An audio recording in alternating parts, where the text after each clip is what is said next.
आप लोगों की जितनी जमीनें थी सब ठाकुर साहब के नाम हो गई हैं। ये उनके बाप दादा परदादा की जमीन थी। कल से कोई भी आदमी अपने खेत में काम करने नहीं जाएगा। अगर खेत में काम करने गया तो उसे कड़ी से कड़ी सजा दी जाएगी। रणवीर, अब का हुई हो? ये गांव के लोग उनकर बाल बच्चा खाई का कैसे जी? ये तो सरासर अन्याय बा। ये तो बहुत बड़ा धोखा है किसानन के साथ। अरे भाई, हाई जमीन तो हमनी के बाप दादा के सरकार दे ले रहे। सही कहता रह तू। देखा, ये गांव के ज्यादातर लोग अनपढ़ बा। हम ठहरनी एगो सरकारी मास्टर। हम मजबूर बानी। अभी लड़ाई तहरे लड़े के पड़ी। तू एगो काम करा, तू गांव के लोगन के समझावो। ठीक। सुना लोग, गांव के लोग, सुना सुना। हेने आवा, हमारे पास आवा लोग। एक बात तू लोग साफ साफ समझ लो कि भवानी सिंह एक गांव के साथ अन्याय कैले बाड़े, बेईमानी कैले बाड़े, कोर्ट कचहरी के सहारा लेके लोग के जमीन हड़पले बाड़े। उनकरा के जवाब देवे के समय आ गईल बा।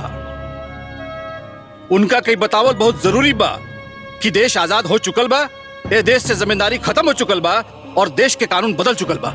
बाबू साहेब, हमनी के घर गृहस्थी वाला आदमी है, अनपढ़ गंवार। ई कानूनी दाव पेच कहाँ हमनी के समझ में आवेला। कैसहू खून पसीना एक को के तो 2 वक्त के रोटी जुटाईला हमनी के। अगर आगे के रोटी खाए के बाना तो आपन पसीना के तेजाब बनावे के पड़ी और जरूरत पड़ल तो खून भी बहावे के पड़ी। काहे कि सवाल अपन धरती मैया के हो, ओकर रक्षा के सवाल बा। बोला तू लोग तैयार बाड़ा? ठीक बा। तो काल सब लोग यही घड़ी एजा चलियो। हम कागज रेडी करके ले आए, ओकरा पर सबके दस्तखत चाहिए। उहे पेपर लेके हम कोर्ट जाए। ठीक बा? चलो चलो।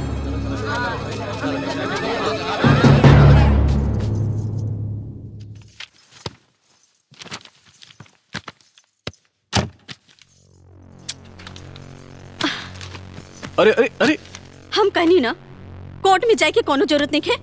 अरे तू का कह रहल बाड़ू? कोर्ट गइल जरूरी बा। हम ठीक कह रहल बानी। अरे पचड़ा में पड़े के कोनो जरूरत नहीं है। रवा अकेले काहे भवानी सिंह से दुश्मनी मोल लेवे जात बानी? कमला, हम अकेला नहीं खी, पूरा गांव हमरा साथ में बा और हम कोनो भवानी सिंह से दुश्मनी करे नहीं खी जात। एगो हक के लड़ाई लड़े जा रहल बानी। आपन हक खातिर लड़ल आदमी के कर्तव्य बाकी ना।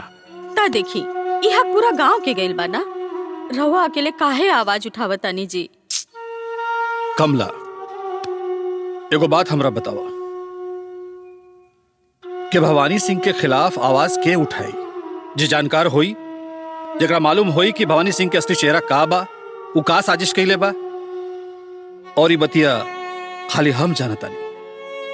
यही से आज ओकरा खिलाफ आवाज उठावल बहुत जरूरी बा।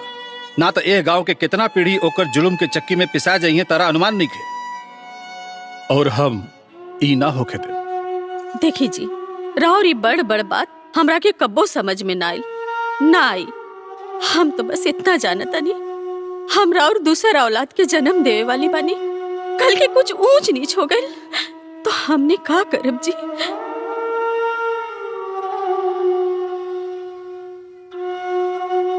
ठीक बा, 1 मिनट इन्हें आवा, इन्हें आवा, इन्हें आवा। देखो, शहीद भगत सिंह, सुभाष चंद्र बोस, चंद्रशेखर आजाद, वीर कुंवर सिंह, ये लोग भी तो कोई के बेटा रहे, कोई के पिता रहे, कोई के भाई रहे कि ना? अगर ये लोग भी ऐसा ही सोचित तो हमनी के देश आजाद होकित का कबो ना। यह लोग हमनी के मार्गदर्शन कैले बा। अगर हमनी के आजादी पर कोई भी बुरा नजर डाले तो ओकर सामना करे के चाहिए। चला सा, फिर चाहे वो भवानी सिंह काहे ना होके।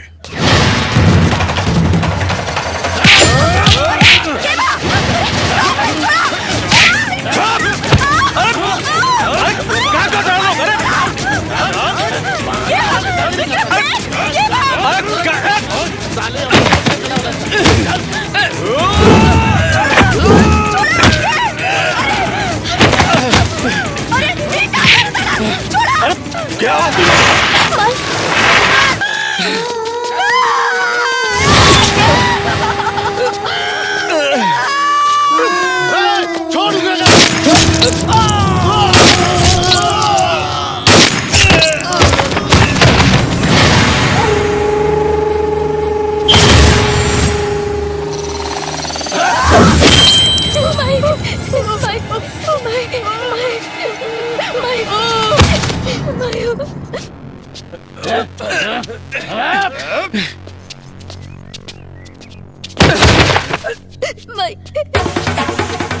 देखा सारे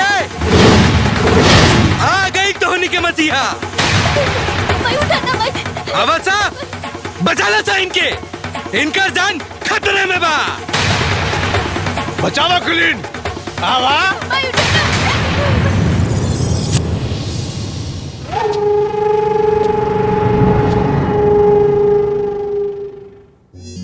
इन्हान खातिर तू हमारा खिलाफ बगावत करता रहे, जिनकर औकात हमारा सामने कीड़ा मकोड़ा से ज्यादा ना है। एक गांव वाले का पूरा जवार के लोग भी मिल जाए ना, तब भवानी सिंह की हुकूमत का एक ईंट भी ना उखाड़ सकेलन। फिर तोर का औकात पा, अकेल तोर का औकात पा। भवानी सिंह, रावण के लंका के जलावे वाला भी अकेला ही रहे। ओकरा अहंकार के अपना पैर के नीचे दाबे वाला अंगद भी अकेला ही रहे। इस देश में क्रांति के जब जब भी गुल बजल बा, ओकरा के कोई अकेला ही बजौले बा। ई मत भूला तू। लेकिन आज क्रांति के बिगुलना तोरा मौत के शहनाई बाजी। है रणवीर सिंह, बहुत गर्मी बाना तोरा खून में। ठीक, तोरा खून के एक एक कतरा निचोड़ निचोड़ के निकाला, निचोड़ निचोड़ के निकाला, निचोड़ निचोड़ के निकाला। मगर एक बात याद रखिए कि हमार जिस्म से गिरे वाला खून के एक एक कतरा तेजाब बन के बरसी, हमार खून से सनल माटी बारूद हो जाई। और ये बात याद रखिए, ये जगह रही, ये लोग रही, जहां तू अपन जिंदगी के भीख मांगबा और तहार जिंदगी के फैसला यह लोग करी।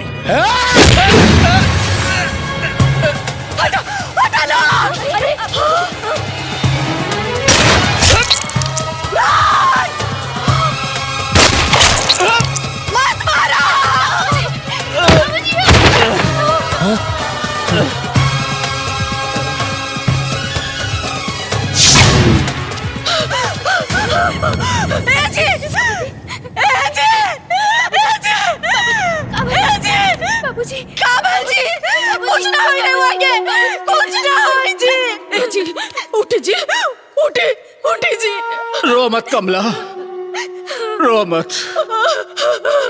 इस सांच बाकी अब तारा और विक्रम के छोड़ के जानल बाजी। तब हम लेकिन हमरा से को वादा करा। हम वादा करे तानी। ए गांव खातिर जौन भी हम खाब देखनी ओकरा के पूरा करबू। और विक्रम के ऐसा औलाद बनैबू के भवानी के पूरा हुकूमत के खत्म कर दे।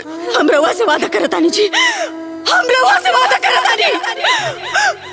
हम अपन विक्रम के ऐसा औलाद बनाए, ऐसा औलाद बनाए कि भवानी सिंह के हुकूमत के राख कर दे, राख कर दे। नहीं, नहीं।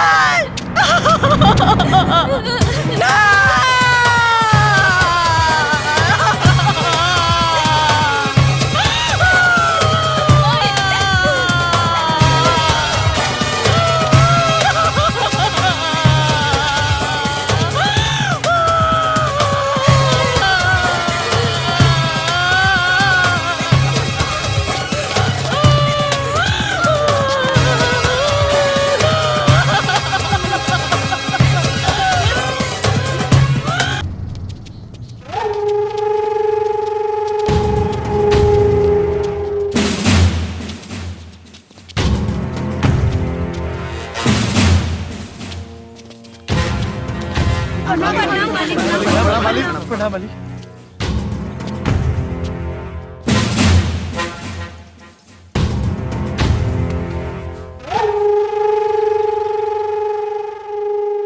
शंकरवा।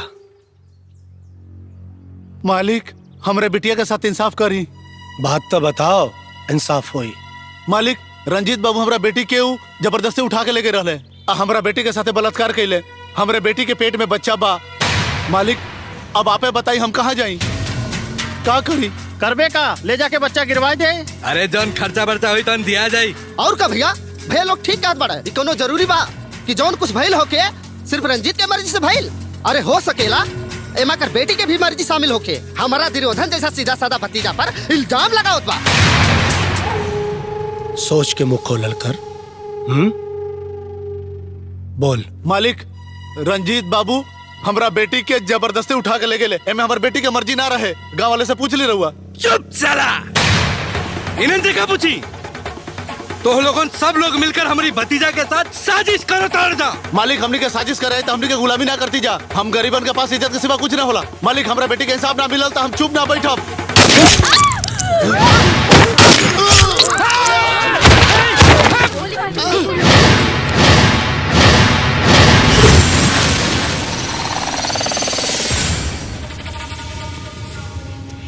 मिल गए नो इंसाफ? हाँ? और क्यों के इंसाफ चाहिए? आयल रहे हमरे बाप से इंसाफ मांगे।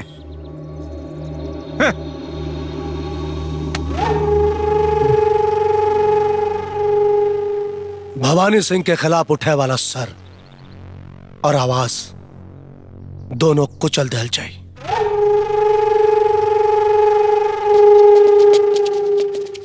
परदेसी परदेसी जाना नहीं, मुझे छोड़ के परदेसी परदेसी जाना नहीं, मुझे छोड़ के परदेसी मेरे यारा वादा निभाना। अरे वाह। ए हरिया भैया हो देखा का पटाखा मालावतिया हो। चलो लोग पकड़ा साली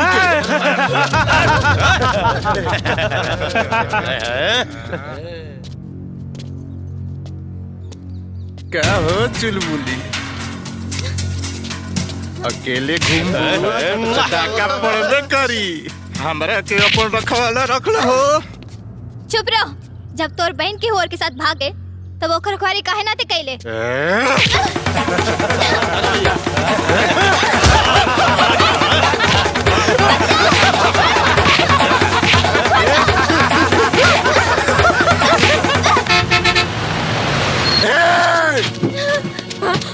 अरे बाप पकड़ साली के।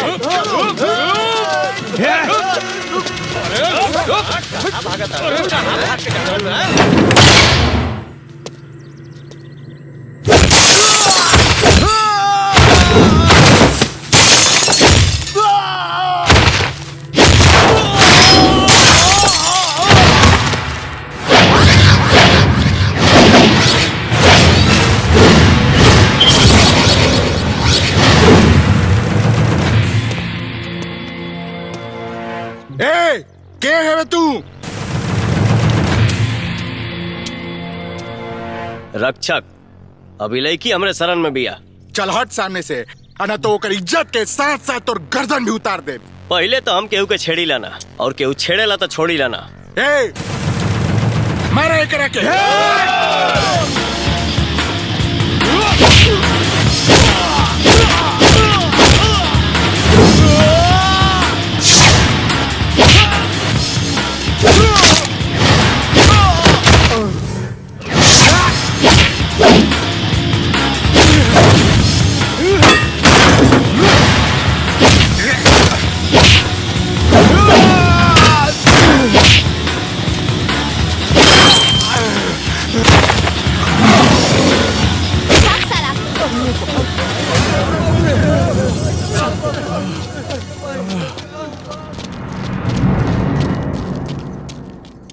I am Priya.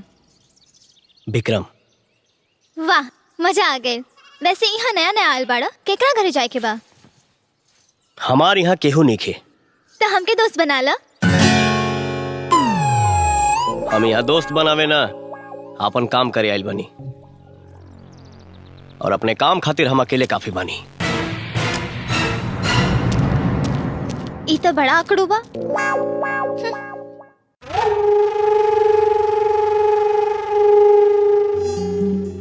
कौनो काम करना पड़ा तू लोग। खुला साड़ बना के इलाका में यही खातिर छोड़ ले रहनी तो हनी के कि हमार दहशत बनल रहे। और एक लड़का, एक अकेल लड़का भरे बाजार में कुत्ता नियन लतिया के चल गए तो हनी के। चुल्लू भर पानी में डूब मरे के बजाय रोटी दे। चुल्लू भर पानी में डूब मरे के बजाय हमारा सामने मुंह झुका के खड़ा पड़ा। जा पता करा लोग कवन हो लड़का। जी मैडम। इलाका में शेर ना कुत्ता बना के रखा हमरा द्वारे ओकरा के खोजा जा।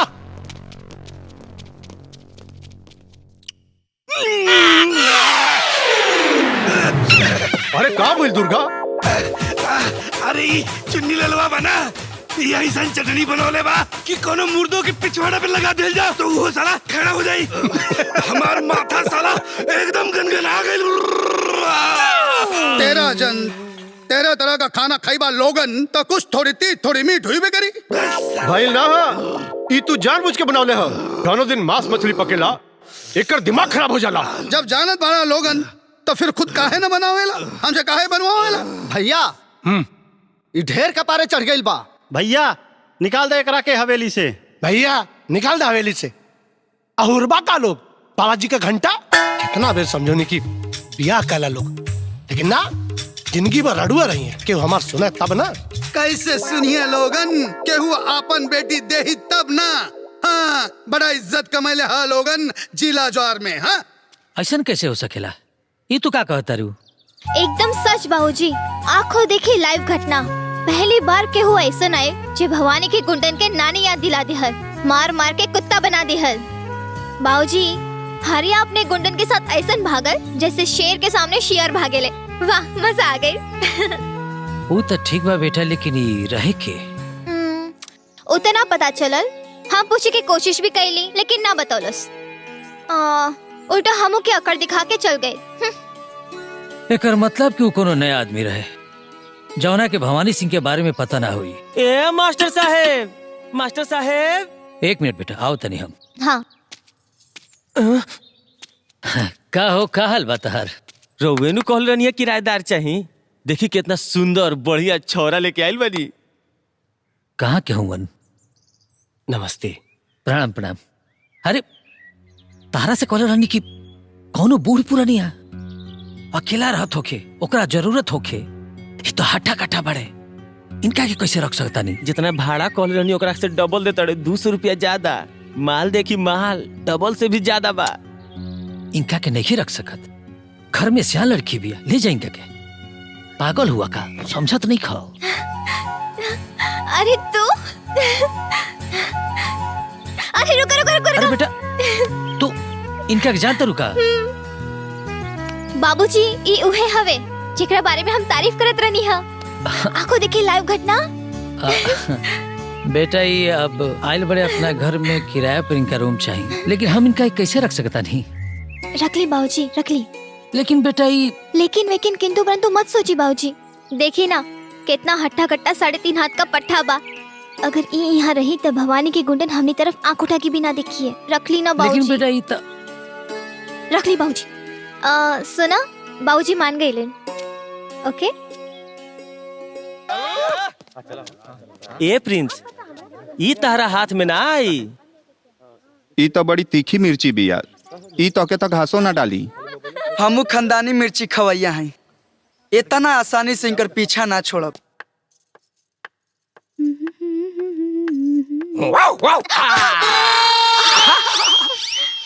रउआ तो बड़ा ऊ बानी जी का डेरवा देनी हमरा के।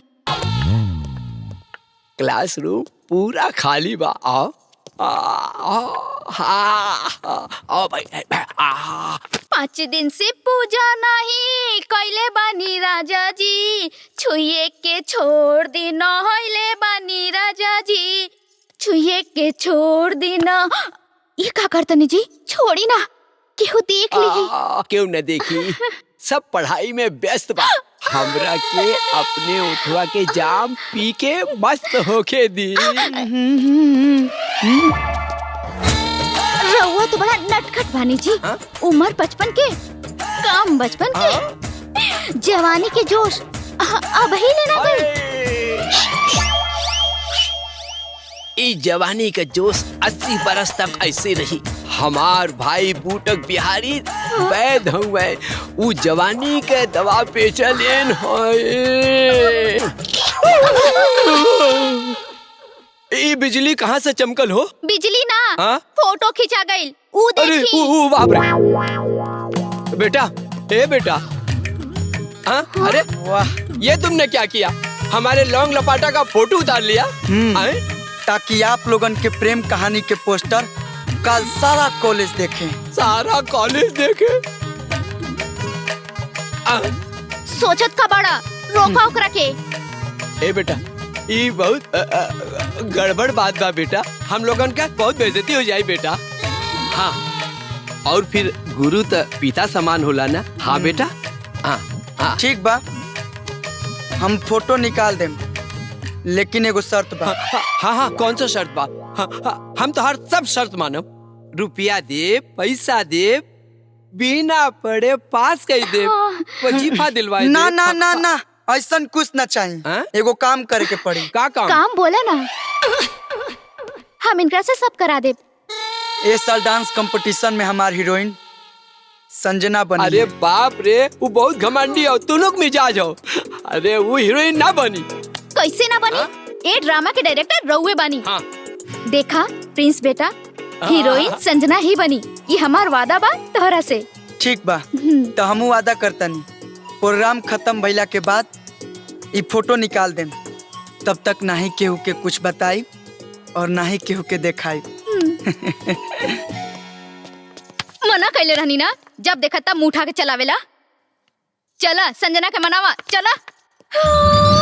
सच मास्टर जी? हाँ सच। विश्वास नहीं खे तो माया मैडम से पूछ ले। हाँ संजना, ए साल ई कॉलेज पार्टी की हीरोइन तू ही रहबू। ड्रामा कमेटी तो दूसरे लड़की के नाम लेते रहे, लेकिन मास्टर जी से लड़ झगड़ के हम तो के फाइनल करवा देनी। थैंक यू मैडम जी, थैंक यू। ओके। बहुत दिन से हमार सपना रहल कि एक बार मौका मिले और हम दिखा दी कि एक्टिंग का चीज बा। हाँ बेटा, ये साल झंडा गाड़ दे, दिखा दे अपने एक्टिंग का कमाल। बिल्कुल मास्टर जी, बिल्कुल बिल्कुल। एक मिनट, लेकिन हमारे हीरो के रही। अरे वो है अपन लाडला, कॉलेज भर का चहीता, अपन प्रिंस। का? तू साला होशियार चंद। अरे हर साल तो वह रहला हीरो। ओकरा से हम काम वाम ना करब। जाई क्यों और के ले ली हीरोइन, हम तो चला तनी। हाँ अरे लेकिन काहे? हाँ संजना, आखिर का बात? अरे वो तो बहुत बड़ा चैप्टर बा, बड़ी बड़ी होशियारी मारेला, बड़ी बड़ी। अरे वो होशियारी करी ना तो हम मास्टर है, वो चैप्टर हो तो हम डायरेक्टर है। हाँ, 1 मिनट में ओकर कान पकड़ के बाहर निकाल दे। हाँ संजना, ओकरे चैप्टर आई से तोके काल भी देवे के बा। उहे करी जवन हमनी के कहब जा। अगर कुछ गड़बड़ करी तो हमनी के बानी जाना। और गड़बड़ कैसे करी? गड़बड़ करी तो हम लोग ओकर कैरियर गड़बड़ा दियल जाई। हाँ, एकदम से बाहर निकाल दियल जाई। ठीक बा, लेकिन ओकरा पर ना आप लोगों पे हमके बहुत भरोसा बा। 1 मिनट, पक्का ना कोई गड़बड़ तो ना करी रहा उस साला? ना पक्का हीरोइन बना। यस। हे भगवान, भले ईमान गई, नहीं तो सब गुड़ गोबर हो जाए। गुड़ गोबर तो होइए गई। ऊ कैसे? हमनी के क्लास में पढ़ावे के चाहिए। हाँ। तो हमनी के ओकरा खातिर लड़की पटावत नहीं जा। मेरी जान। और सब सत्यानाश हो गई।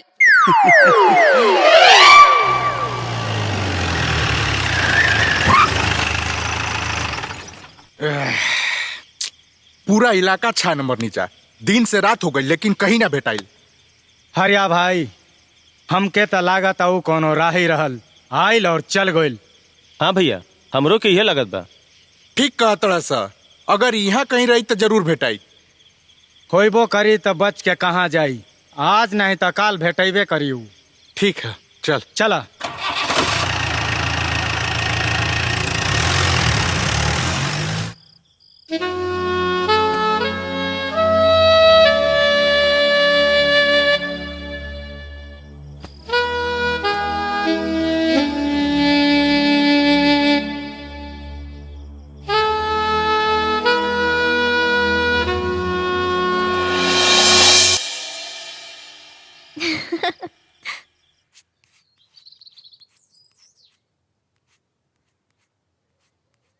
प्रिंस, ए प्रिंस। हाँ माई आ गई। अरे आज इतना सवेरे कौन क्लास चालू बा? क्लास ना माई, रिहर्सल चालू बा। रिहर्सल? हाँ माई, कॉलेज में एनुअल प्रोग्राम के रिहर्सल चालू हो गई बा और इस साल भी तुम्हारे बेटा हीरो बनल बा। अरे वाह। हाँ माई।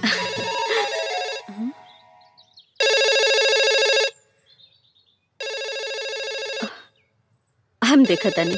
ठीक बा माई।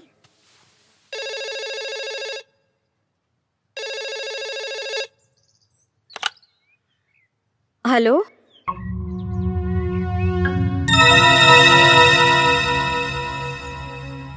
अबहिन प्रिंस घर में बा, हम बाद में बात करब। ठीक बा? ना ना, सब ठीक बा, हम बताए सब ठीक बा। हाँ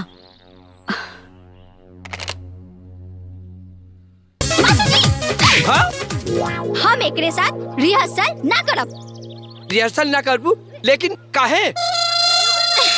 ई हमरा के ना इहाँ उहाँ उल्टा सीधा हाथ लगत बा, अरे? ऐसे वैसे पकड़त बा। उल्टा सीधा यहाँ वहाँ हाथ क्यों लगा रहा है? क्योंकि रियल फील खातिर मास्टर जी। का आप चाहता नहीं कि आपके ड्रामा फ्लॉप हो जाओ? नहीं नहीं, हमारा ड्रामा हर साल हिट होता रहा है, इस साल भी हिट होना चाहिए। हाँ, तो इनकरा के समझा दी। अगर ये तरह नखड़ा देखे तेरा और प्रोग्राम फ्लॉप। मास्टर जी इधर आई। ई ना ड्रामा हिट करे के चक्कर में अपन गोटी फिट करत बा। और हम ऐसा हरगिज ना होके दे।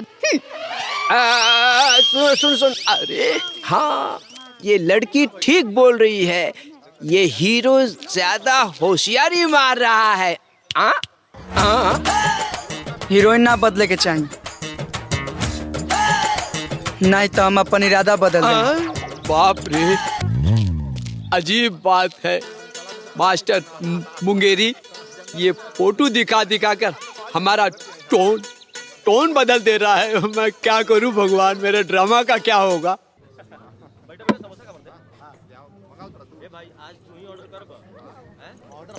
Hi Prince. हाय।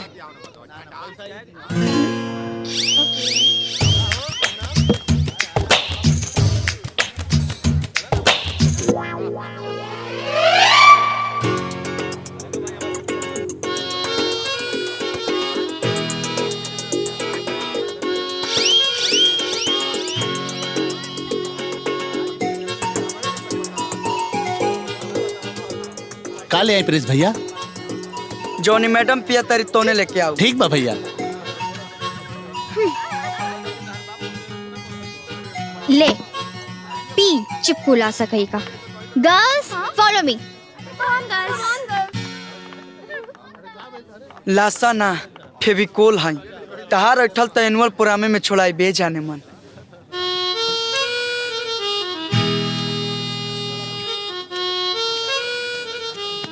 का हो प्रिंस, संजना के जूठ पिया तड़ा? वो खुदे दे के गली हा। जान तरे का कहली हा? का कि जूठ पियला से प्यार बढ़ेला। अच्छा, ऐसन बात बा, तब तो हमरो के पिए के पड़ी।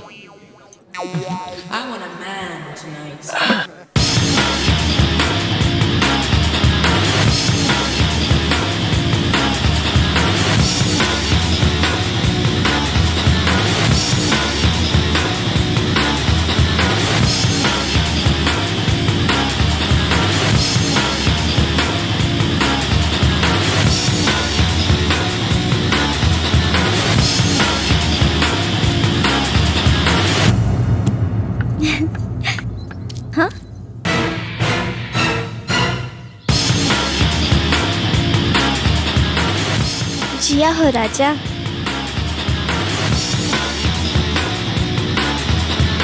का बॉडी बा।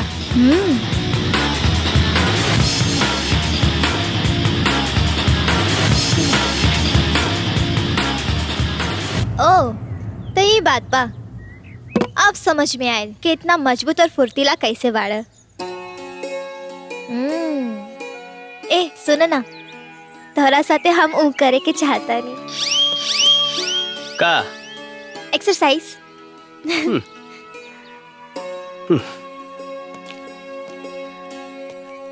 ई कोमल बदन के काड़ा बनावे पर काहे लागल बाड़ू? भगवान तो के ऐसा ही इतना सुंदर बनौले बड़े। ई चेहरा, ई बदन, ई कमर, जैसे सब कुछ साचा में ढारा लोके।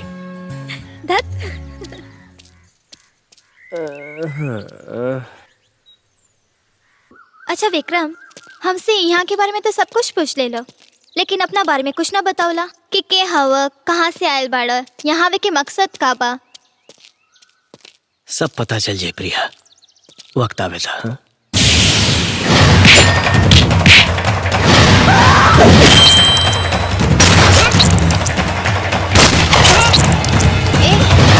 कहाँ खो गईला?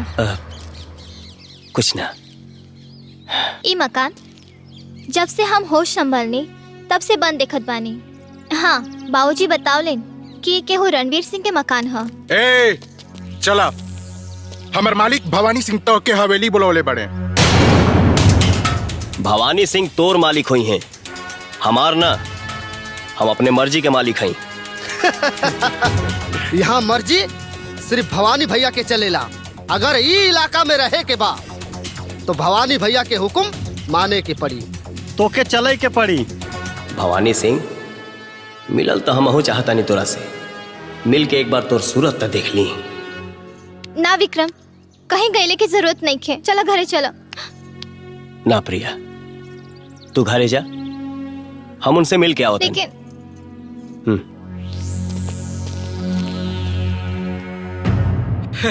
भैया हे उम्र में बियाह का करे के रही लड़की हमके। नहीं, फिर भी ट्राई करके देख ले, शायद एकर कोनो बहन वहन बचल हो कहता। हाँ, ये हो सकेला।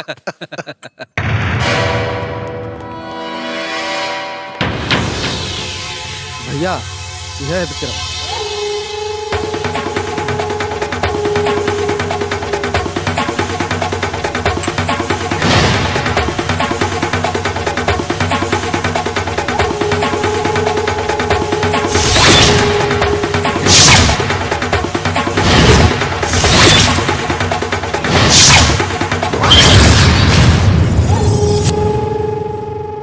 विक्रम,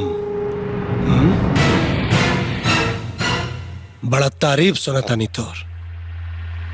अच्छा लगल तोरा के देख के।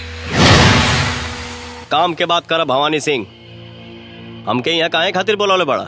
लोग कहता रहे कि ते शेर बाड़े। शेर बाड़े तो वहां गीदड़न के बीच में का करता रहे। हम यहाँ के राजा हैं, हमरा के शेर पाले का शौक। हमरा साथे आ जाओ, दुनिया झुक के सलाम करी तोरा के। हम अपने मन के राजा हैं। हमार शौक सर झुकावल ना, झुकल सर के उठावल है। हम अपन यहाँ काम करे आइल बानी, केहू के गुलामी करे ना। और हाँ, समझा दिया है लोग के, हमसे अजुराए के कोशिश ना करी है।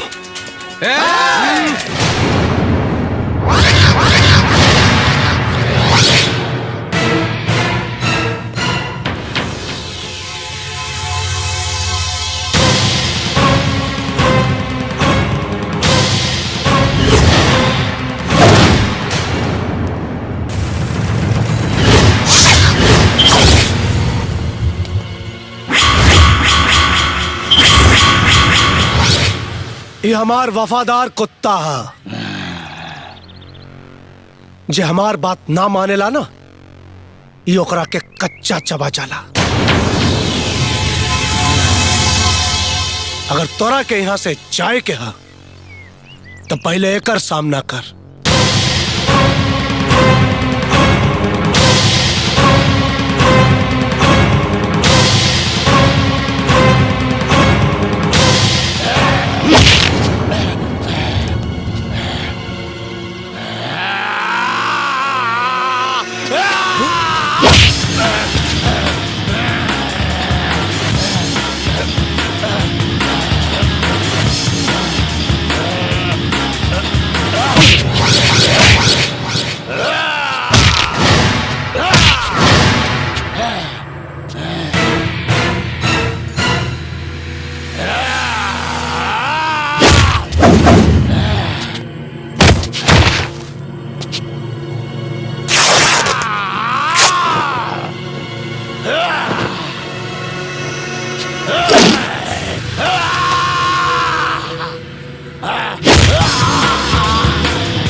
एक कियारी धनिया बनी, एक कियारी को दो ताहर बहू।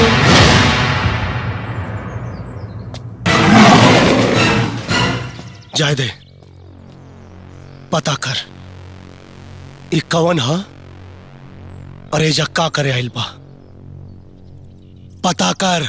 हाँ भैया।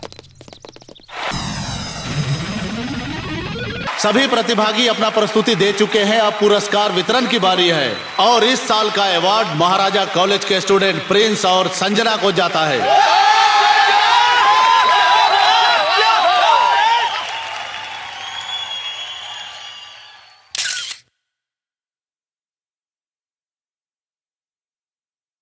Thank you.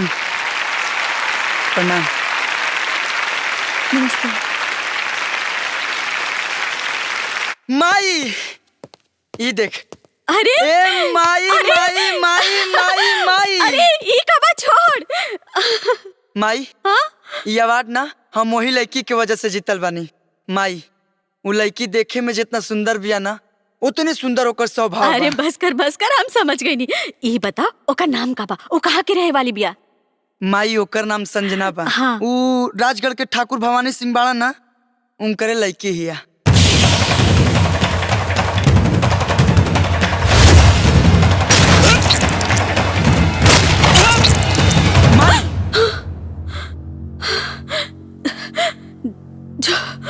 जो तुम मुँह दो, हम खाए के थे तनी। ठीक बा माई।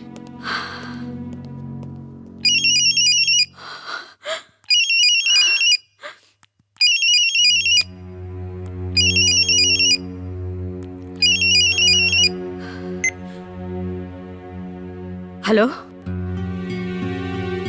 हाँ हाँ ठीक बा, केहू के मत बतैया। ठीक बा।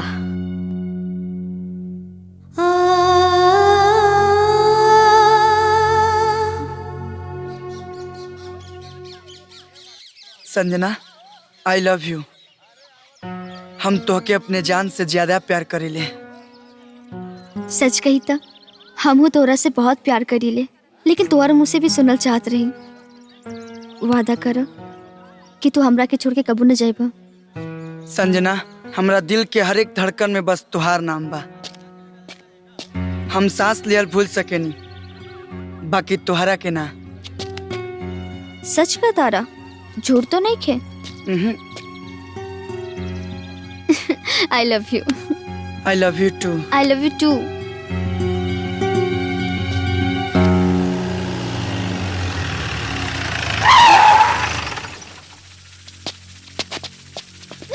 तोहरा बहुत गर्मी चढ़ गई बना। तोहरे वजह से ना हमारा आदमी पिटलन सर। हाँ? देखा तानी आज तोरा के बचा बता। हाँ?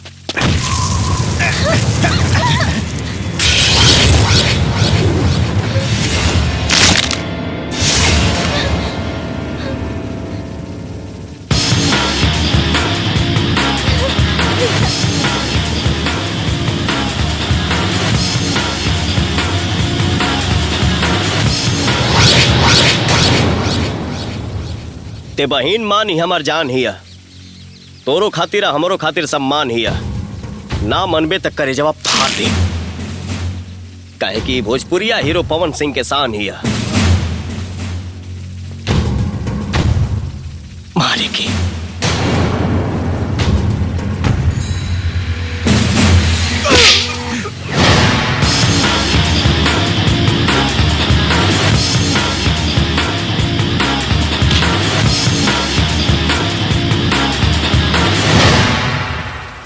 ओकर इतना हिम्मत हमार भतीजा पर हाथ उठाई। आज ओकर बोटी बोटी काट देल जाए। कहाँ जाता रहा? रुका लोग।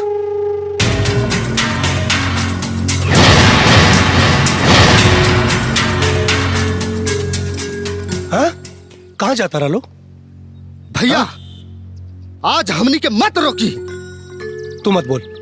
काली भैया, उस साली मास्टरवा के बेटी भरत चौराहे पे रंजीत के थप्पड़ मार ले बिया। भैया, वो विक्रमवा भी ओकर साथ देले बा। आज हमनी के वो दुनुन के ढूंढ के बोटी बोटे काट देव जा भैया। कहे रे, कहे मरला सा थप्पड़?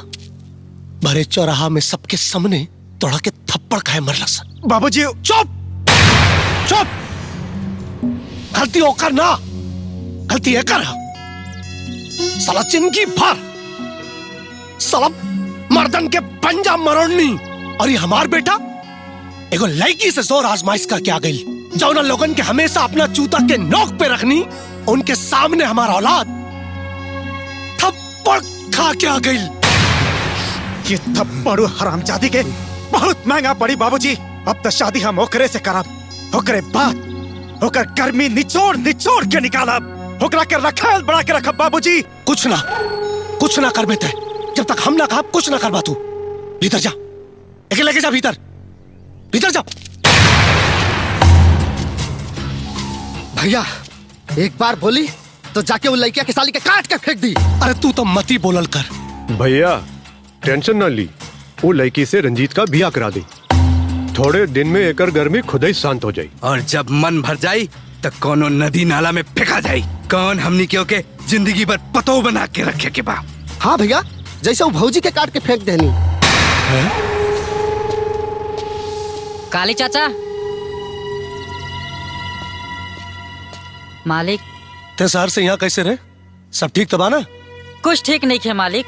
कुछ करी नाता खानदान के नाक कटा जाई। पहले मत पूछाओ, साफ साफ बोल। राउर बिटिया मालिक। का भइल बिटिया के? वो कॉलेज के एक लड़का के बहकावे में आके अपन मान मर्यादा भुला चुकल बड़ी। प्रेम में पड़ल बड़ी काली चाचा।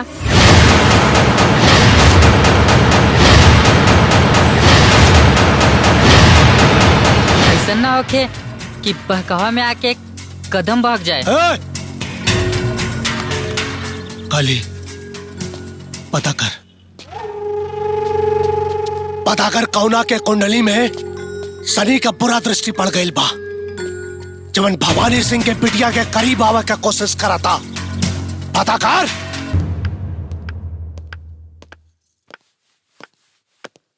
माई, तुहरा के क्यों स्पेशल से मिलावे लेके आइल बानी। अच्छा, के बाऊ? नमस्ते। खुश रहा। प्रिंस, ई संजना बिया ना? माई, तो हमके कैसे पहचान लो? कैसे पहचान ली? ये चांद सा चेहरा आपन होए वाली पतों के हम ना पहचानब। बबुआ तू लोग वहाँ बैठा, हम आवता नहीं। ठीक बा माई।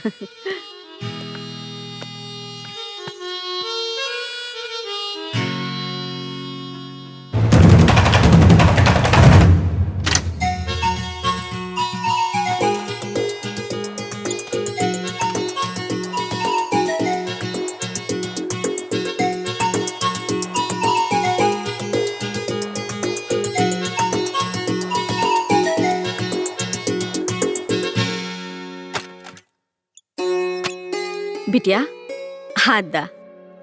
ई का माई? बिटिया इस शगुन के कंगन पा, जौन हमार बेटा के पसंद उहे हमार पसंद। दा हाथ दा।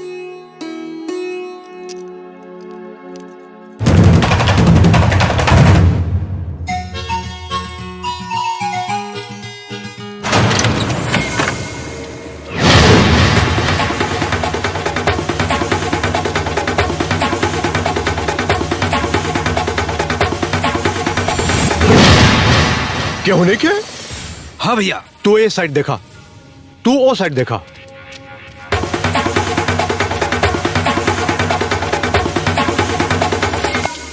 केहू नहीं बा, एहरो देखनी ओहरो देखनी, केहू नहीं बा। भैया यारो कोनो नहीं।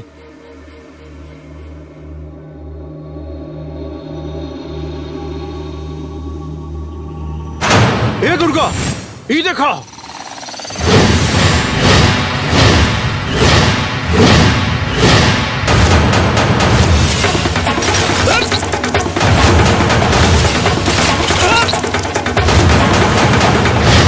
हाँ भैया, ईता उहे रणवीर सिंह के परिवार हा, जेकरा के 20 साल पहले हमनी के चौराहा पे गोली मरले रहनी जा। का? हाँ प्रिया, हम उहे हैं। सच? हाँ, लेकिन तोहरे अलावा ही केहू और के पता ना चले के चाहिए कि हम के हैं और यहाँ का करे आइल बानी। आज हमारा सपना पूरा हो गए।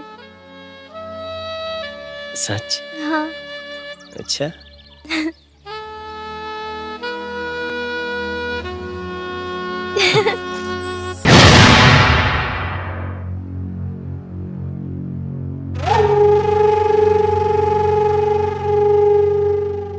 तो वो दोनों रणवीर का बेटा हुए।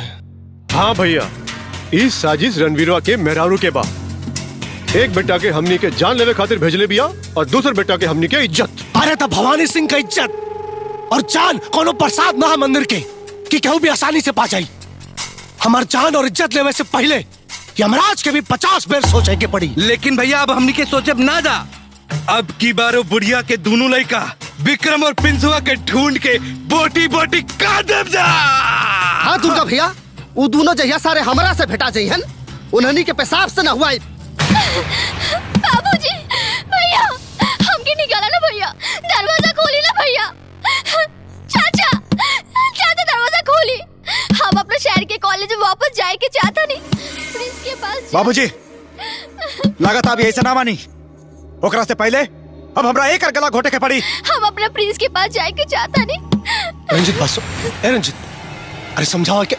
रंजीत, क्या चिल्लाते हो इतना? हाँ, कहाँ जाके बात हो रहा?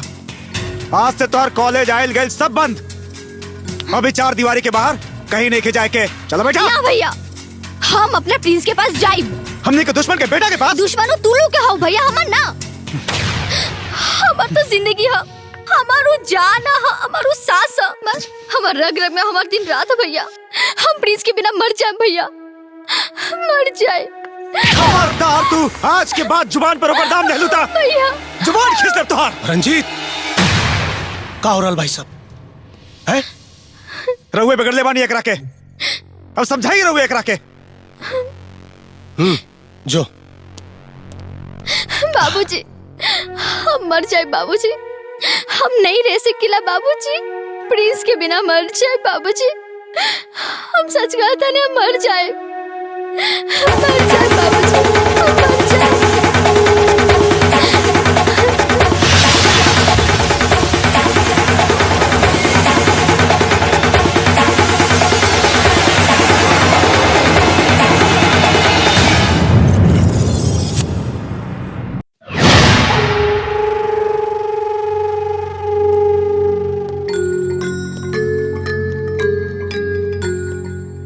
भैया ये सोचे के ना फैसला करे के घड़ी बा। हाँ भैया, वो धरती फिर खून मांगा दिया। लगातार 20 साल पहले वाला वो इतिहास फिर से दोहरावे के वक्त आ गइल बा। दोहराई इतिहास अपना आप के दोहराई। वो धरती फिर खून से लाल हुई दुर्गा, लेकिन ये बेर वो गलती ना करम जो 20 साल पहले कैले रही। कैसन गलती भैया? रणवीर के साथे साथे ओकरा मेहरारू और ओकरा लइका के भी मार देले रहती, आज ए दिन देखा के ना पड़त। ऐसे मौत के तांडव से पहले साजिश हुई, वह साजिश जवान ओकरा मेहरारू हमारा साथे रचतिया। अब हम रचब साजिश, ओकरे पूरा परिवार के इकट्ठा करब, सारा गांव के सामने वही चौपाल पे ओकर पूरा परिवार एक साथ खत्म करब।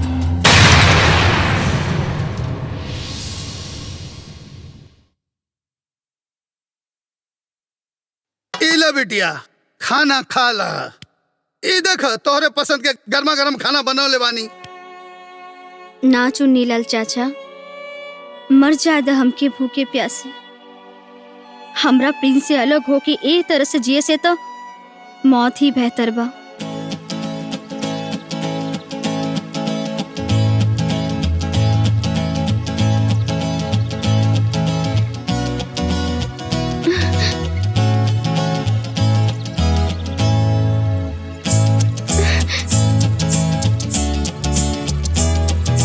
चाचा,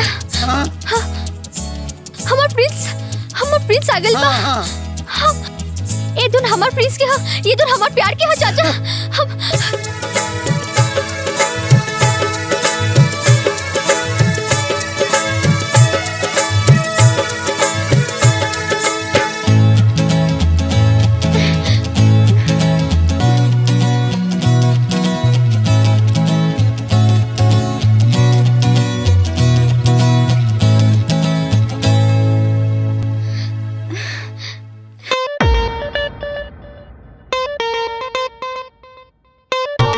हाँ बबुआ, उ भवानी के लड़के के चक्कर में बिना बतौले राजगढ़ भाग गइल बा।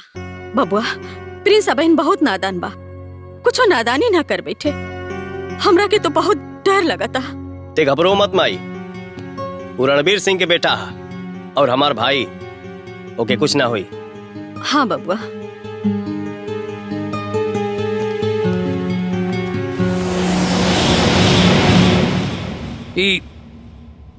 रणवीर सिंह के बेटा हा? हाँ बाबूजी। तारा पता रहा ओकरा बाद भी तू हमरा से बतौलू ना? विक्रम मना कैले रहलन बतावे से।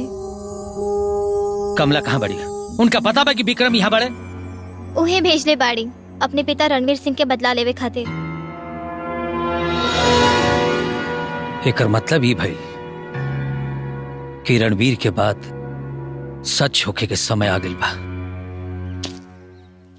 ना संजना ना, हम यहाँ से तोके भगा के ना, इज्जत और सम्मान के साथ तोहरा के विदा करा के ले जाई। प्यार कैले बानी, कोनो चोरी ना। ई तोहर सपना कबू पूरा ना हो पाई प्रिंस। हमार बाबूजी, भैया और चाचा लोग हमनी के प्यार के दुश्मन बनल बारन। उ लोगन हमरा और तोहरा प्यार के कबू कबूल नहीं करी हन। संजना, सच्चा प्यार करे वाला के केहू ना रोक पावेला, और हमनी के प्यार सच्चा बा।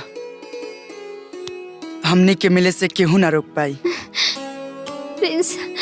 हाँ संजना, भरोसा रखा और विश्वास रखा। हमनी के प्यार सच्चा बा तो कोनो ना कोनो रास्ता जरूर निकली।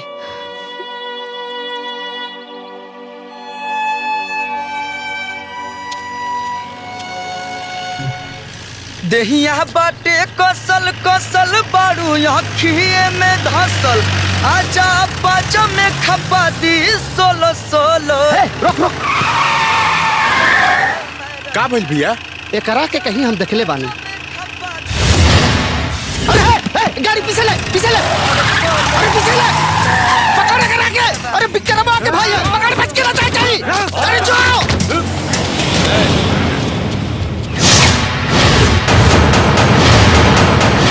क्या अवसर तानी के यमराज के भेजल हमें यमदूत हई तोरा के यमलोक ले जाइल बनी। यमराज के बाप तानी के सामने खड़ा बा।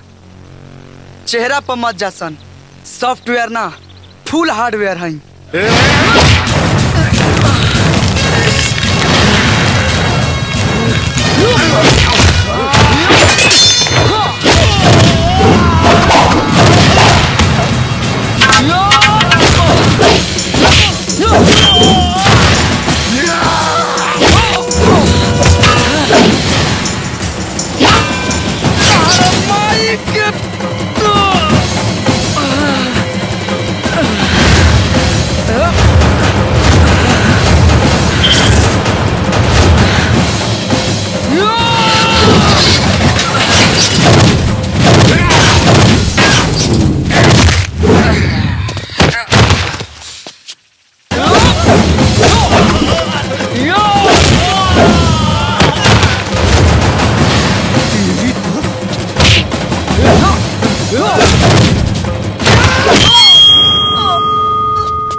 साला कहा रे बाबू, कहाँ जाइबे हमसे नजरिया लड़ाई के?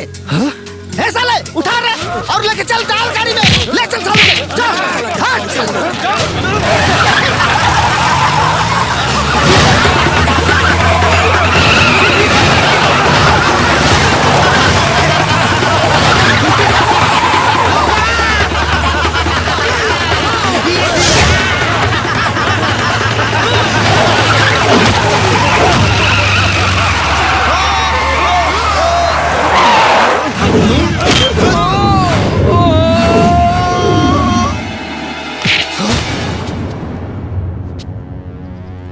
भैया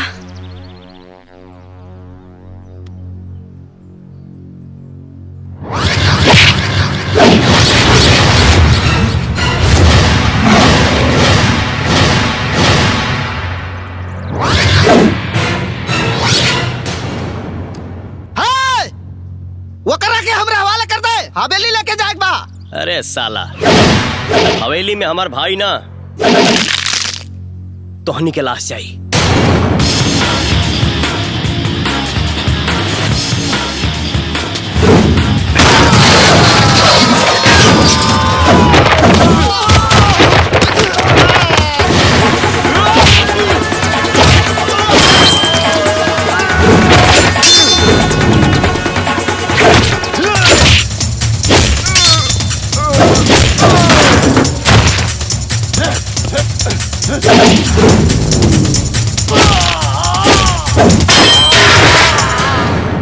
कमरिया करेला पलप लॉलीपॉप लगेलू।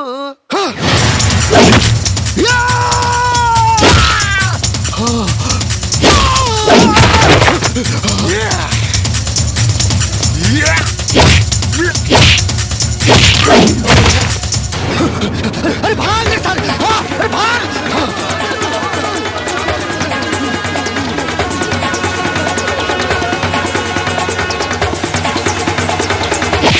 भैया विक्रम ये सब कहा पूछा प्रिया एकरा से, पूछा एकरा भरोसे हम माई के छोड़ के यहाँ आईली और ये माई के छोड़ के यहाँ आ गई वो ठाकुर भवानी सिंह के लड़की के चक्कर में। भवानी सिंह के लड़की के चक्कर में?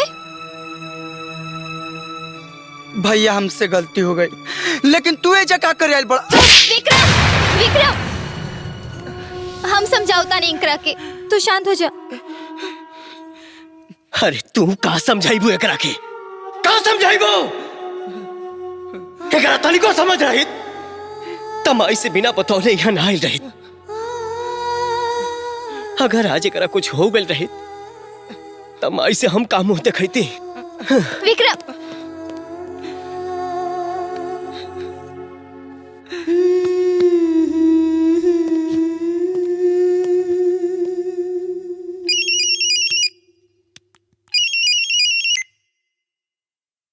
हाँ विक्रम बेटा बोला।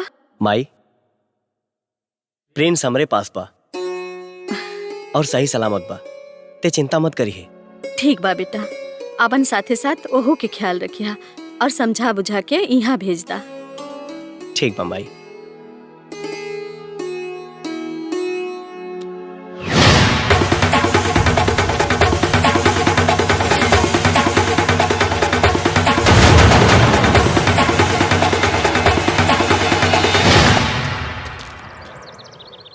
प्रिंस, ई उहे जगह जहां बाबूजी के मौत के घाट उतार दिहल गए और अपन पुराना घर।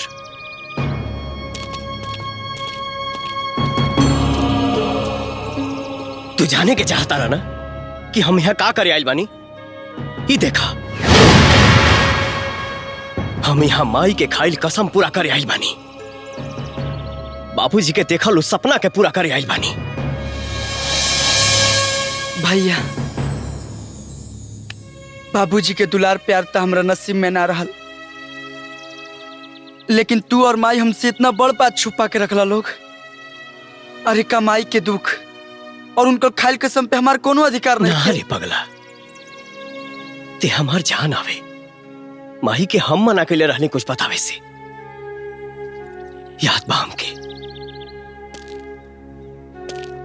जौना दिन हम बॉक्सिंग कंपटीशन जीत के आईली। रउआ के दिहल वचन के अनुसार भवानी सिंह के हुकूमत मिटावे खातिर और मौत के बदला लेवे खातिर राउर औलाद के फौलाद बना चुकल बानी। पर का करी, माई तो माई होली, कैसे हम अपन औलाद के मौत के मुंह में ढकेल दी। एक तरफ औलाद के प्यार और दूसरी तरफ पति के दिहल वचन, का करी। बस माई बस,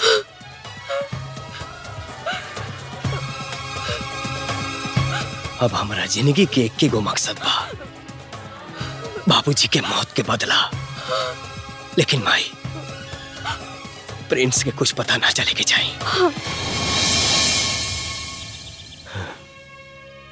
भैया, बचपन से लेके आज तक कबो कोनो चीज में हमसे बेईमानी ना कइला, बल्कि अपने से ज्यादा हमके दियाला, लेकिन आज कैसे बेईमानी सोच लियाला।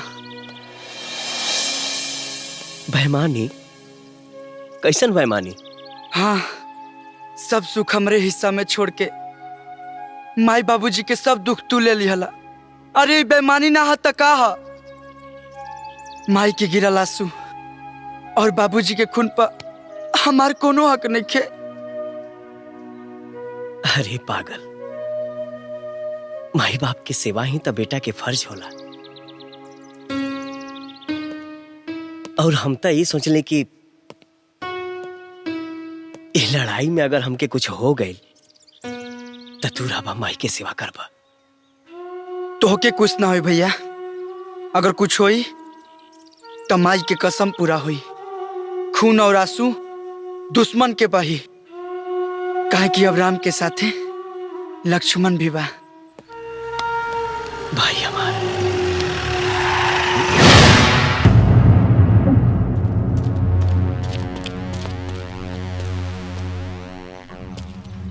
प्रिया, तू और एकरे साथे? अब हिन हमरा साथे जीप में बैठल बाड़ी, बिहाने शादी के मंडप में बैठी हैं। खबरदार! प्रिया सिर्फ हमार हिया। अब हमार हो गई नहीं कि विश्वास होत नु? हमरा मालूम रहे कि तारा विश्वास ना हो। जाके खुदे पूछ ला, जा। ए प्रिया, प्रिया, ये का कहता हो? और तू चुपचाप बैठल बाड़ू, बोलत काहे नहीं खो? रंजित सही कहत बाड़न विक्रम, हम इनकरा से शादी करे जात बानी, ओही के न्योता देवाइल बानी। काल हमनी के मंगनी ह। अरे वाह, अरे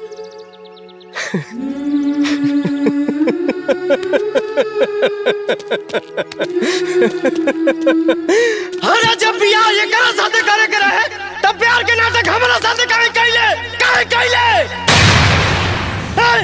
सेनूर लेके दौड़ले हमारे नाम के पीछे और मेहंदी तेरे चाहिए करे नाम के।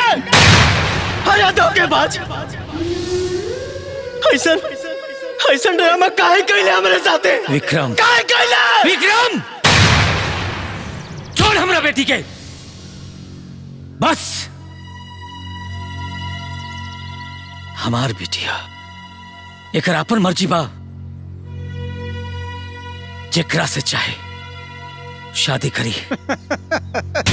तू क्या हुआ बोले वाला है? बाप राजी बेटी हो राजी।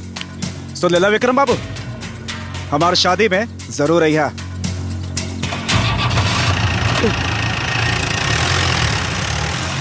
भैया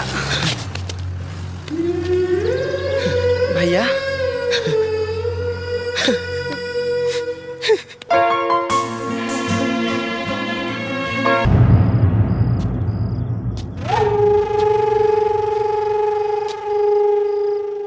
का कमला देवी बड़ा गुरूर रहन अपने पेटवन पे, सारा गुरूर टूट जाए।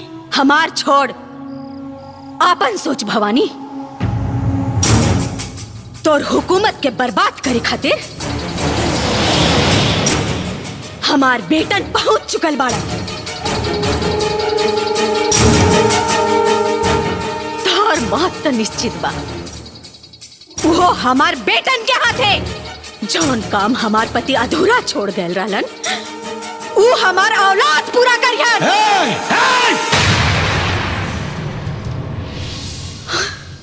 जवन जवन तू कहला वो सब हमार बेटी कैलस, यहाँ तक कि विक्रम के साथ है बेवफाई से लेके तोरा बेटा के साथ है मेहंदी के रस्म तक।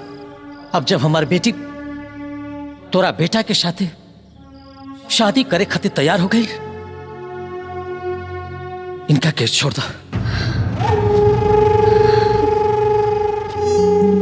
छोड़ दे मास्टर, इतना का जल्दी बा है? छोड़ दे। पहले हमार बेटा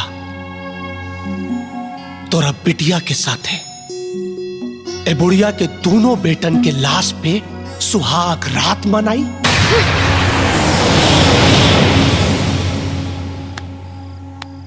फिर छोड़ दे। भवानी सिंह अपन वादा भूल रहा बड़ो, वादा खिलाफी है, धोखा हो। कैसे कैसे धोखा हो? ए बुढ़िया के बेटा विक्रमोआ के ते अपना घर में बना दे ले, वो धोखा ना रहे? अरे ए बुढ़िया का बेटा हमरा बिटिया के अपना प्रेम जाल में फंसाउलस, वो धोखा ना रहे? नहीं, ई धोखा ना बा, ई कुदरत के कहर बा, तोर विनाश बा, जे प्यार बन के तोर घर में घुस चुकल बा। तोर पाप से भरल घड़ा फोड़े खातिर तोर मौत बन के हमार दोनों बेटन तोर सिरहाने तक पहुंच चुकल बाड़न। सिरहाने ना, मौत के मुंह में बोल। तोर दोनों बेटन का जिंदगी भवानी सिंह के मुट्ठी में हा। तोरा के का लागत है? जवन गलती हम 20 साल पहले कईनी, तोरा पति के मार के तोहनी के छोड़ देनी जिंदा, वो दोहराइब ना। तोहनी तीनों के इकट्ठा कइल ये हमरा साजिश का हिस्सा रहे कमला देवी, साजिश का हिस्सा, ताकि तोरा पूरा परिवार के एक साथ खत्म करी। मास्टर के बिटिया का टोली और तू तीनों का अर्थी एक साथ उठी, एक साथ। भैया माई के फोन नहीं खेलागत। हाँ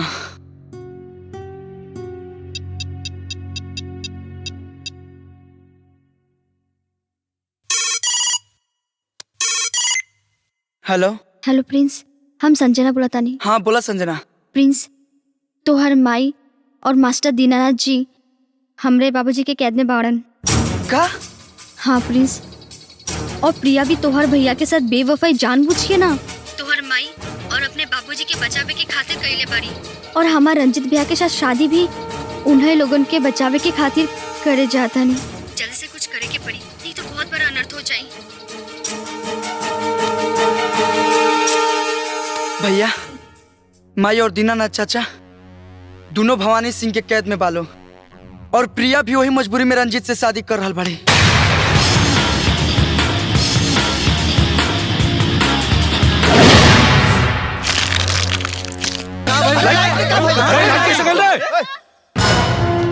बाबूजी, अरे प्रिया भी नहीं की। भैया, संजना भी गायब भैया। बाबूजी, बहुत बड़ा धोखा मिलवा हमने के साथ है। खोजा सा, चप्पा चप्पा छान मारा, जा रहे खोजा तीनों के। रंजीत ते और देख, जा और जा, सब जगह देखा लोग।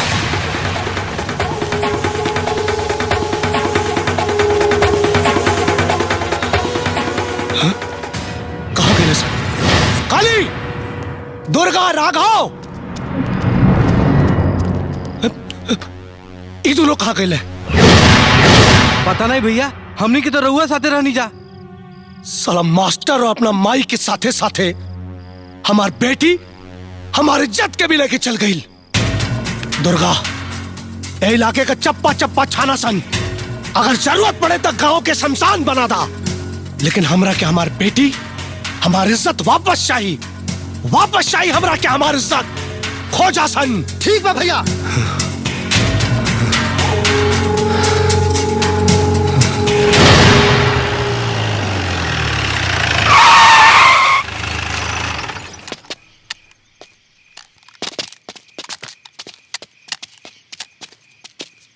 ए, तू हेने जा, तू उन्हें देख, सामने देख।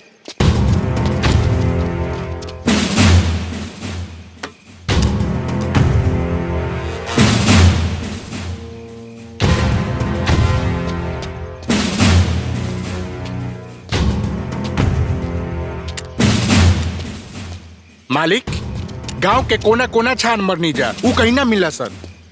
भैया, इधर भी नहीं खे। एकर मतलब गांव में नहीं खे, कहीं और छुपल बाड़े सा। हाँ मालिक, हमरो यह लागता, वहनी के गांव से भाग गुल बड़ा सन। चलो सर, चलो।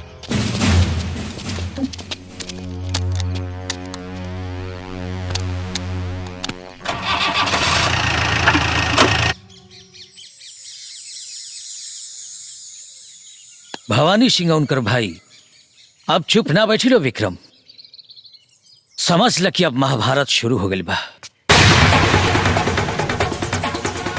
महाभारत हो या रामायण, जीत हमेशा सत्य के भइल बा मास्टर जी। जैसे रावण और कंस के विनाश भइल, वैसे ही भवानी सिंह के विनाश हुई।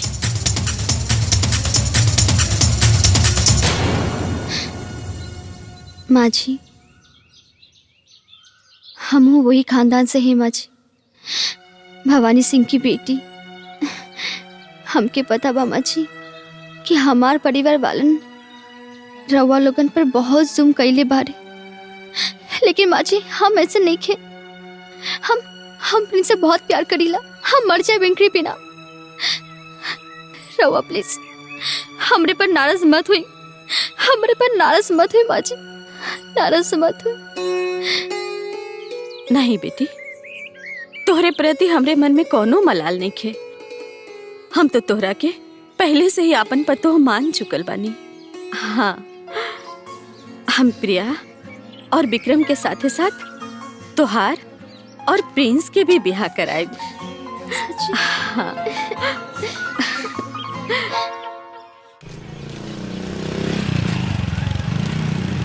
रोक रोक भैया, बकरा हलाल होके खातिर खुद ही सामने आ गई। हाँ, एकर मुंडी काट के भैया के सामने ले चलल जाई।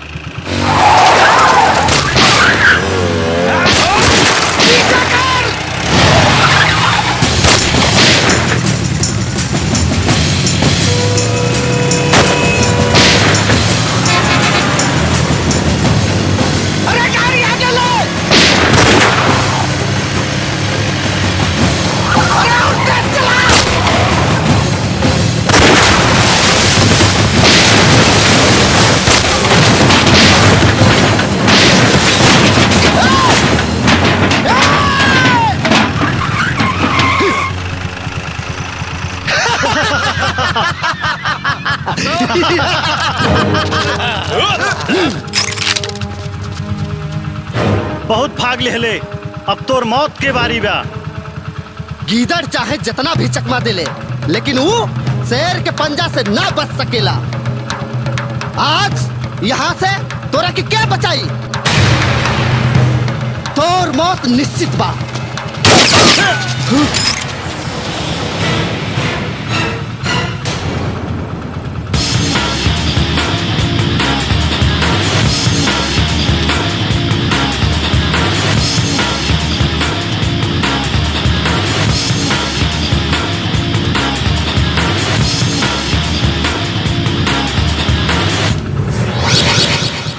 एके तो हम बचा ले, तोहनी के बचाई?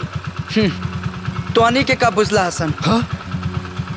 कि ये शेर के मात में हम भाग के आयल बनी? भाग के ना रे, तोहनी के भगा के लेके आयल बनी। अब यही तरी जाल हम बिछाई और शिकार हमार भैया करी हैं। शिकार तो अब हम करब तोहनी के। अच्छा भाईल कि दोनों भाई एक साथ भेटा गईला। ए, मार करा के।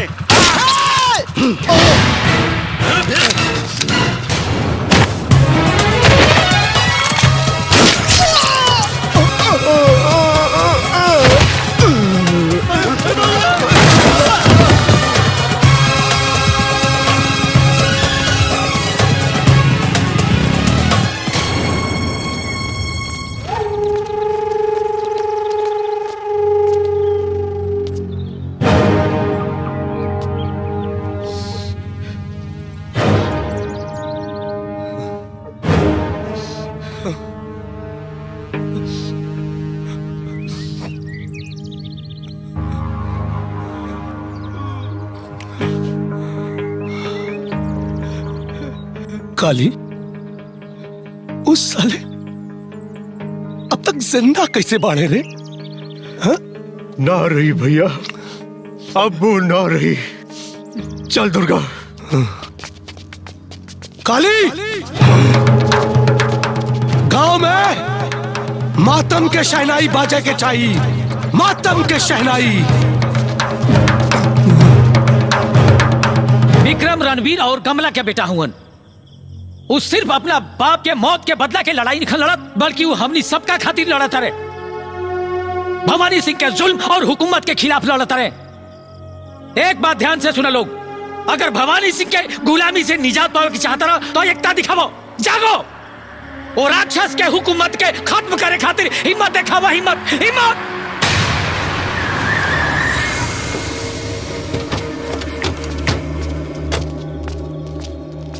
वाह, चूहा भी अब शेर बने लागल। आज चीटियन के पर निकल गए। का मास्टर केकरा के समझाओ तड़े इन्हन के?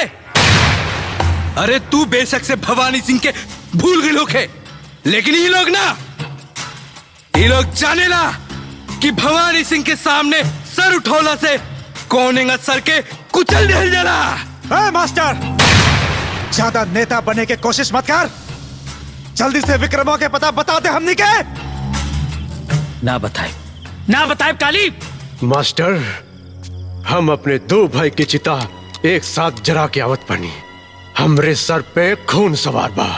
बता दे वरना जान से मार दे। मौत के डर नहीं है, काहे से कि मौत के हमके परवाह नहीं है।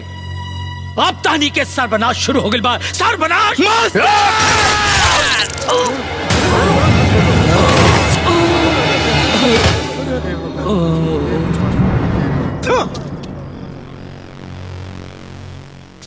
सुन लो सब लोगन, हमके विक्रमवा का पता चाहिए, वरना सब केहू ई मास्टर जैसन कुत्ता के मौत मरी, कुत्ता के। बुझाइल चला सा आवा।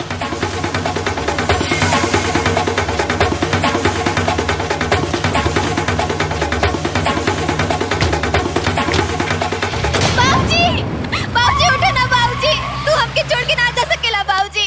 बाबूजी उठो, मैं कहीं ना बाबूजी से उठो। बाबूजी उठो ना। चुप हो जा, अपने आप को संभाल।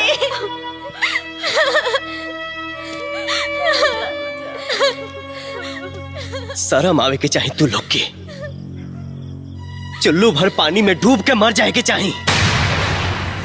4 गुंडा आके इनके मौत के घाट उतार दी हले और तू लोग तमाशा देखत रह गईला। केकरा की जगावत पड़ा विक्रम? ई लोगन के ई सब लोग मुर्दा हो चुकल बा।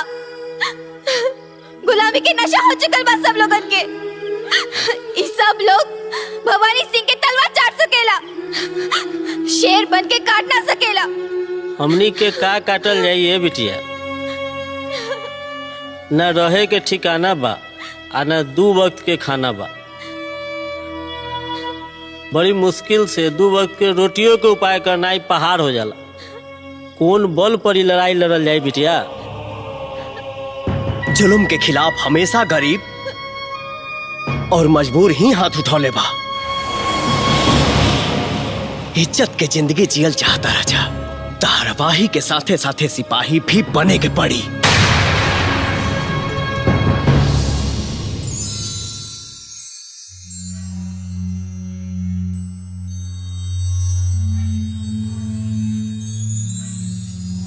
आवा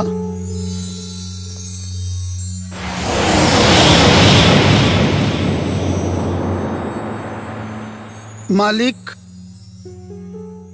गांव से मंगरवा आइल बा। मालिक ई कुछ बतावल चाहत बा। बोल मंगरुआ। मालिक पता चल गइल बा कि विक्रम्बा कहाँ लुकाइल बा। इतना टुकड़ा गरब के गिना ना पाई साला। हाँ बोल मगरुआ, विक्रमुआ कहाँ छुपल बा? बोल। बोल दे मालिक, लेकिन हमारे एगो शर्त बा मालिक। कैसन शर्त? रउआ के एगो वादा करे के पड़ी मालिक। रउआ लोग आपसी लड़ाई झगड़ा में हमर बाल बच्चे के मारकाट ना करे मालिक। ना तोरा के, तोरा पूरा परिवार के कुछ ना हो मंगरुआ। तोर जमीन भी वापस के दे। हाँ बता दे, बताऊ हरामजादा कहाँ छुपल बा? हाँ बोल। वो अपना माई के साथे बगल वाला खंडहर में छुपल बा मालिक।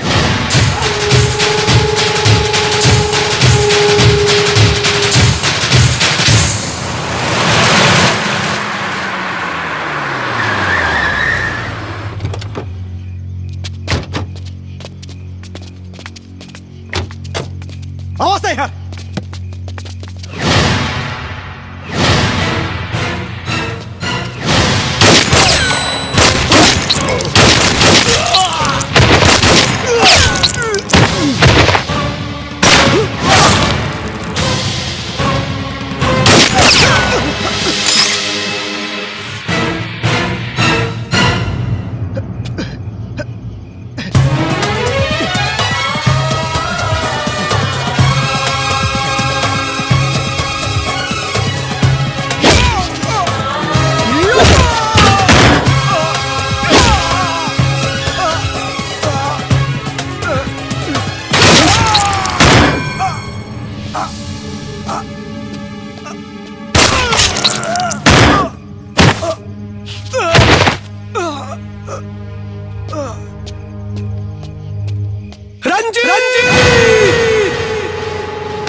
अब खून के बदला खून होई, मौत के सैलाब आई।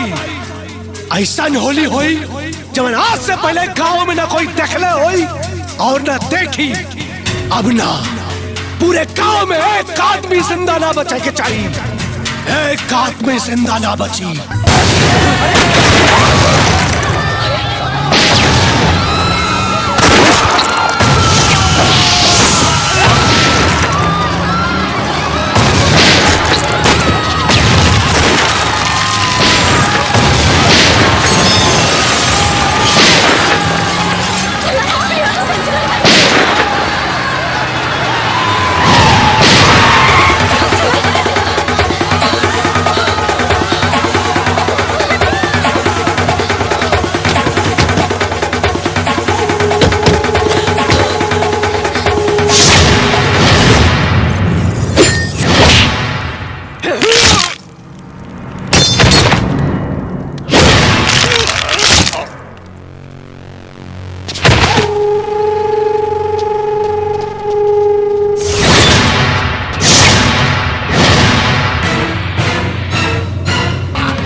अपना बेटा के चिता जरा के आवतानी और चिता के आग तब बड़ ठंडा होई कमला देवी जब यही तोहनी के चिता चरी। तोर हिम्मत के दाद देवे पड़ी भवानी। खुद अपन मुंह से अपन मौत के नेवता देता रे। ई त समय बताई कि के अपना जिंदगी के न्योता देता और के मौत के।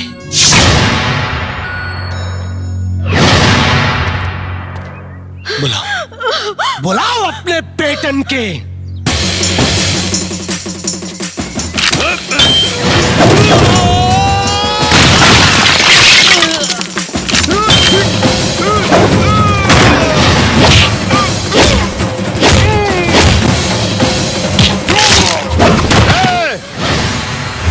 आओ सा बाहर, नहीं तो टोनी के मतारी की खोपड़ी उड़ जाएगी।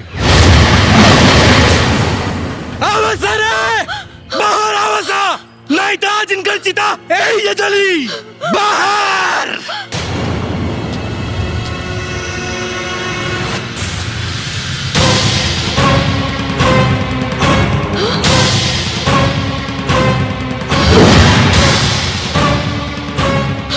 विक्रम, प्लीज।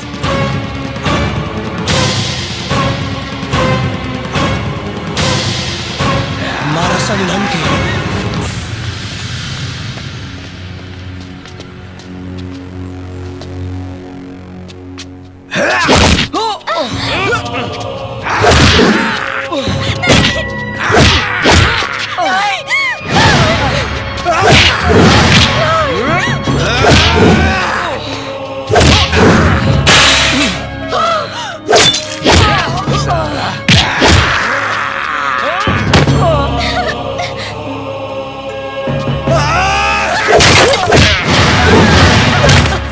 बांधना सालन के, बांधा।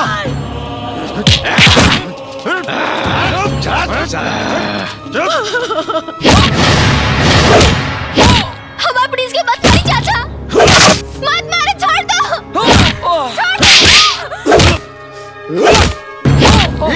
छोड़ दो। नहीं, प्लीज बाबूजी मत मारी बाबूजी।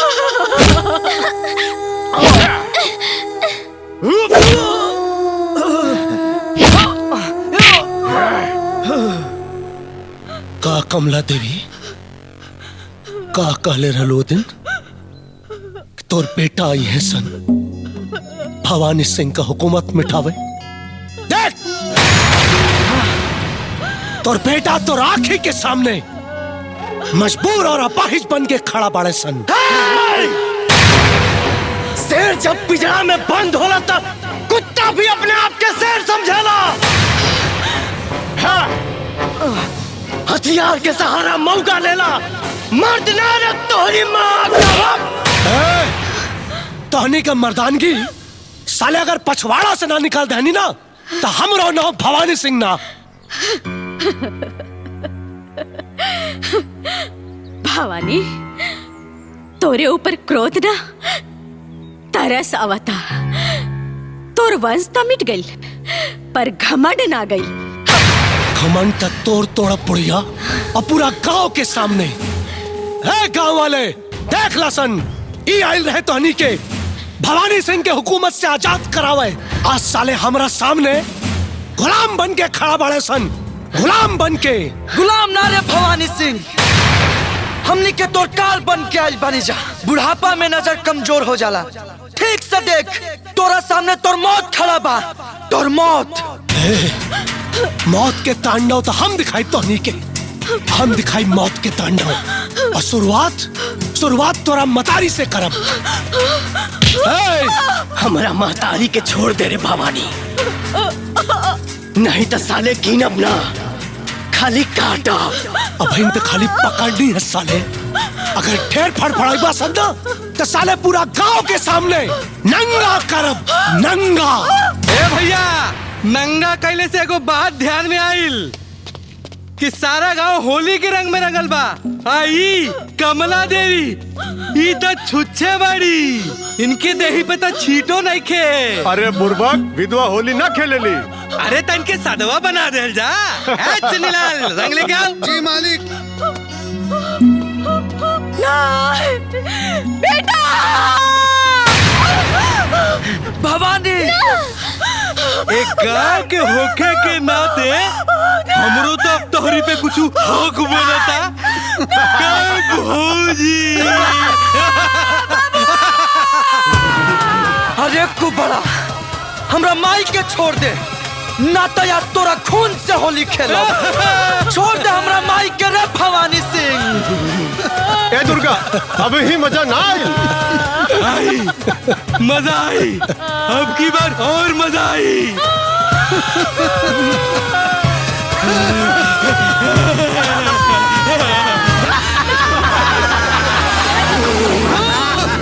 काली भैया अब मजा आई ना रे, अब ही तो इतना सूखा सूखा लागतिया। तो का भइल गीला बड़का भैया कर दिए। बड़ बदमाश बड़ा तहनी है। का चाहता रहा कि कमला देवी के सून मांग अब रंग से रंगा जाए। है चुन्नीलाल? जी जी हुजूर। रंग लेके आओ। अभी ले आली हुजूर।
ई देख, ई देख,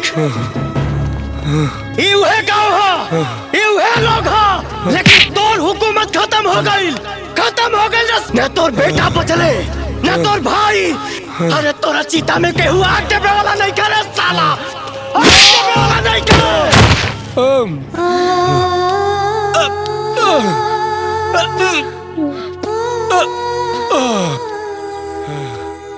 याद कर भवानी, आज से 20 साल पहले तू अपन हुकूमत कायम रखे खातिर हमार सिंदूर मिटैले रहले। आज हम तोरा के